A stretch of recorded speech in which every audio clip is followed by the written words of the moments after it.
Hello, this short webinar is a part of the Cycle of Freedom series, and this is titled Freedom and Liberty. It takes significant effort to sustain, and again we're using Os Guinness's book to go deep with this. One key ingredient of the American experiment that will determine whether it is sustainable or not is the nature of freedom itself.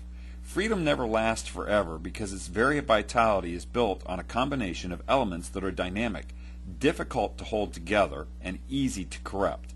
As history shows, freedom repeatedly loses its vigor and undermines itself. As we've already discussed in another video, the three stages of establishing freedom are winning freedom, organizing freedom, and sustaining freedom.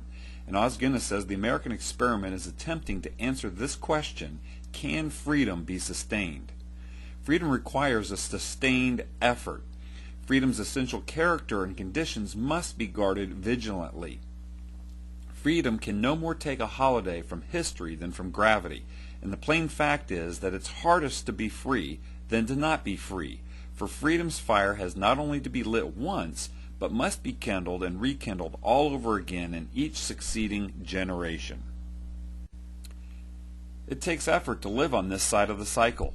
It takes a commitment to virtue, character, and unchanging principles, principles that are true for all people at all times, everywhere. This takes a sustained effort. To live on this side of the cycle takes no effort at all. It's a slippery slope, and you slide down the right-hand side with ease. So let's take a look at some thoughts on the fact that freedom requires sustained effort from generation to generation. The study of history is how the present came to be, or how the past is prologue to the future.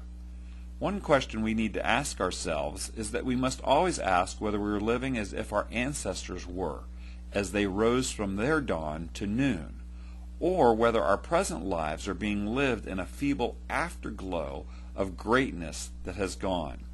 In other words, are we putting in the same character, hard work, and effort to sustain freedom that our forefathers did, or are we just living on the asset base that they created and draining away our freedom and liberty because we have no effort and desire to be and live free? We say we do, but are we putting any effort toward those ends? So not only do we need to be putting in the effort ourselves, but teaching each generation the principles of liberty. Freedom assumes and requires a covenant. It's a covenant not only among those who are living, but between those who are living, those who are dead, and those who are not yet born, and all of us together under God. So freedom is a covenant from generation to generation. Secondly, freedom requires sustained effort toward virtue, that is, to live virtuously and encourage others to do the same. The U.S. Constitution was never meant to be the sole bulwark of freedom, let alone a self-perpetuating machine that would go by itself. The liberty of the American Republic is not self-sustaining. It needs a safeguard beyond that of the Constitution and its separation of powers. That's the golden triangle of freedom. The framers' answer was to understand, cultivate, and transmit the golden triangle of freedom: virtue, faith, and freedom, and thus the habits of the heart that sustain the citizens and the Republic alike. Well, we've taken a look at moral duties and moral responsibilities in another webinar, but let's go deeper than that. Going even deeper beyond virtue and moral duties, what are the habits of the heart? Well, here's some ancient wisdom that helps us. Listen to these habits of the heart. Whatever is true, whatever is noble, whatever is right, whatever is pure, whatever is lovely, whatever is admirable, if anything is excellent or praiseworthy, think about such things. Would this descriptive list of whatevers describe the things that you let into your heart and mind? Truthfully answer that. Is this list of items what enters into your soul and makes you who you are? Or is there another list that describes what you let into your soul and into your mind? This ancient wisdom does in fact get at the heart of the matter. What occupies your mind? Really let this sink in, because in its most distilled fashion, this is the truth. As a man thinketh in his heart, so is he. Based on what you think about, who are you and what are you becoming? So the reliance on the Constitution alone and on structures alone and laws are only folly. It's the habits of the heart that determine who we are as a people and whether our Constitution ultimately will be effective. Freedom requires a sustained effort toward generations, toward virtue, and toward being rooted in faith. The English journalist G.K. Chesterton made this point after his tour of the United States in 1921.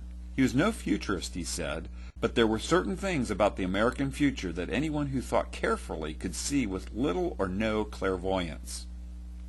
American democracy had been grounded in convictions that were essentially religious, so those convictions could not decay or be rejected with impunity.